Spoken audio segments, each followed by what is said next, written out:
খেয়াল আসসালামু করে দেখেন। আলাইকুম। আপনাদের সবাইকে আমার মা একটা গজল শোনাবে। মা, এটা কি তুমি নিজে গাইছো হ্যাঁ।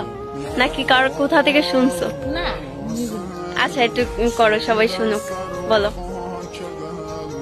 ইয়া রাসূলুল্লাহ ইয়া হাবিবাল্লাহ আপনি আমার গুণ নবী, আমার দেহ মন বলে নবী নবী, আমার দেহ মন বলে নবী নবী। ইয়া রাসূলুল্লাহ ইয়া হাবিবাল্লাহ আপনি আমার গুণ নবী, আমার দেহ মন বলে নবী নবী, আমার দেহ মন বলে নবী নবী। মাশাআল্লাহ, কত সুন্দর করে গাইছে, দেখছেন?